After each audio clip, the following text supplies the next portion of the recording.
A view of Gandalf's wagon's rear is shown as he enters the Shire. On a lamp on the right side of the wagon hangs a scarf. The scarf is on the lantern on the left side of the wagon in the next picture, which shows the wagon from the front. In the establishing shot of Gandalf and Frodo riding along in the horse-drawn cart, Frodo reaches the brim of Gandalf's hat. Yet when it goes in for the close-up, either Gandalf has grown a foot or Frodo has shrunk. When Gandalf meets Frodo for the first time and gives him a ride, his wizard's staff is near Frodo's shoulder. In the back shot, as they go over the bridge, the staff is to the rear of the wagon. In the very next shot, the staff has reappeared near Frodo's shoulder again. The moment the camera pans out for a long view, following Bilbo's frantic hunt for the ring in Bag End, you notice that his foot is a rubber prosthetic as it bounces on the ground. When Gandalf reaches Bag End, in the wide shot while he's still in the wagon, we don't see certain things that are seen in the next close-up shot when Gandalf stands at the front door. The short, small pink and purple flowers that are located on the ground to the right and left of the front door. Also, there are the large, tall pink flowers growing to the left of the door. Gandalf knocks at Bag End's door, and Bilbo rushes outside to give him a hug, wrapping both of his arms around Gandalf's neck. Only Bilbo's left arm is around Gandalf in the picture from behind him. Gandalf is seen in one scene at Bilbo's front door wearing light brownish shoes beneath his robes, but when he enters, he is wearing his typical gray shoes. There is a narrow, uneven walkway in front of the door at Bag End where grass and stones mix together when Gandalf knocks. The inside image of Bag End shows the area outside the front door. It is now a level stone walkway with no grass growing in between the stones. When Merry and Pippin light the dragon firework during Bilbo's party, they are seen inside a little tent. The tent is pretty loaded with dishes and other items. You can see that everything within the tent has vanished, apart from Merry and Pippin, as the firework carries the tent with it. The wax seal on the envelope containing the ring is shaped differently in each of the 5 images. The first time Gandalf used molten wax to seal an envelope. Second, when he gives Frodo the envelope. Third, Frodo examines the envelope following Gandalf's departure. Fourth, Frodo discovers the envelope in the trunk and gives it to Gandalf upon his return. The 5th time is when Gandalf throws the envelope into the flames. The man is seen cutting wood on a tree stump in close-up. The guy puts the axe against the stump in the wide shot, which shows wood laying on the ground in front of it. Once he responds to the Black Rider, the axe is no longer resting on the stump. Instead, a chunk of wood has fallen upon it. A few objects fall off the desk when Gandalf puts Sam on the desk after dragging him in through the window to ask questions. Sam and Gandalf's points of view alternate many times during the sequence. The things on the floor below look and are arranged differently when Sam is shown. Frodo and Sam crouch behind a fallen log. In the shot of their backs, Frodo is on the right side of Sam. In the front shot, Frodo is on the left side of Sam. During their fight, Saruman flies backwards towards the large doors, and the wire attached to the back of Christopher Lee's outfit is visibly pulling his clothes. When Gandalf and Saruman are fighting, Gandalf is thrown to the ground and starts bleeding. But if you look carefully, in every other shot of Gandalf, the blood on his face changes during the fight. With his left leg elevated, Gandalf spins around on the ground. The wire encircling device around his left ankle is clearly evident via a bulge at his side as he rotates around. The hobbits are rushing through the corn, which is considerably taller than them. Their heads are level with, if not slightly above, the corn when the camera angle shifts to a wide view 2 seconds later. The stalks are once again much taller than them when they emerge from the cornfield. Pippin is going to fall. His chest is directly on top of the pile of dung, as seen in the above view. However, we can see in the following frame that the dung is now in front of his face,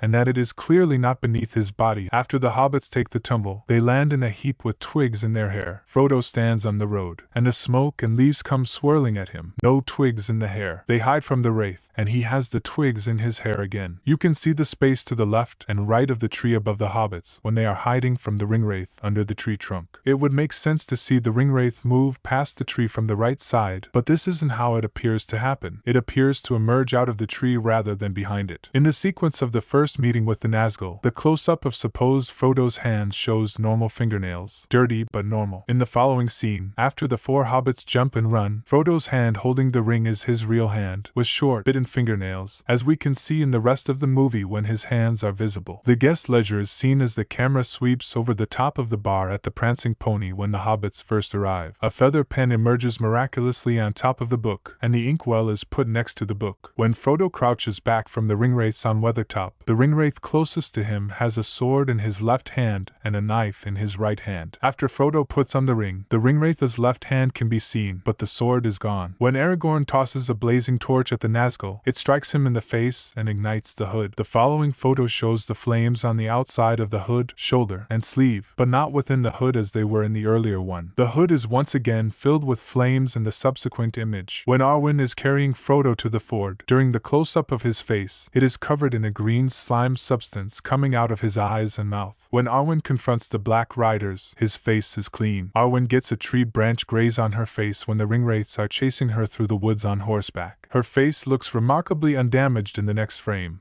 which is taken from up behind the horse she is riding. However, on further close-ups, the scratch has surfaced again. The Nazgul draw their swords in their left hands and stand before Arwen on the other side of the river. In the next shot, this changes to their right. Arwen is challenged by the Ringwraiths as she draws her sword, holds it high, and is ready to strike. As she is watching the water come down on the Ringwraiths, she is not holding her sword up. Shortly after all the Ringwraiths are swept away, there is a scene of Arwen's, and she is still holding the sword high and ready to strike. When Frodo is looking out at Rivendell from the balcony, we see his hands on the rail. The rail only comes up to his waist, and he can comfortably rest his hands on it. As Rivendell is an elven city, the rail should be above his head. When Boromir cuts his finger on the shattered sword, his finger shows blood behind the blade before he is cut, and his unharmed fingertip shows through the blood when the sword is drawn away. When Gimli tries to smash the ring with his axe during the Fellowship's meeting in Rivendell, the axe shatters into several pieces on the platform where the ring is placed. In the close-up perspective, the fragments are first visible. The axe fragments on the platform vanish as the camera pans back for a long-range image of the Fellowship. The fragments materialize again miraculously in the next close-up. Once the company is established at the Council of Lord Elrond, the hobbits are shown in close-ups, measuring almost up to Gandalf's beard and Legolas's hair, but they are noticeably smaller in the broad views of the entire Fellowship, measuring only around waist height. Christopher Lee had a finger break while shooting. When the group is ascending Mount Caradhras, Saruman is calling out lightning, and as the camera pans over him, Lee's severely bandaged finger is visible. The black electrical cable leading from Gandalf's staff to under his robe's left sleeve is visible. Gandalf is seen strolling along a ledge. You can see him kick the wire that illuminates his staff. Notice the hobbits behind Gandalf and Balin's tomb, right before the orcs enter and the battle commences. They are crowded closely together in the front overview. As the angle shifts to the back, the hobbits are considerably more dispersed, and you can only make out Sam and Pippin standing behind Gandalf. As soon as the front view resumes, they are once again in close proximity. With his left hand, Boromir is gripping his shield. When the troll throws Boromir across in the second shot, he is not clutching his shield. In this subsequent frame, Boromir's shield is once more in his left hand as he strikes the wall. In several scenes where the Fellowship faces orcs, Frodo's sword, Sting, does not glow blue. Frodo falls face left after being stabbed by the cave troll. As Aragorn turns him over, he is facing right, and the spear is no longer there. As the cave troll throws Pippin from its back, he is holding his sword in his right hand. When he hits the ground, it is on his left. Once Aragorn defeats the troll in the cave, he rushes to help Frodo, who is injured, and passes near some large, wobbly rocks that indicate they are man-made.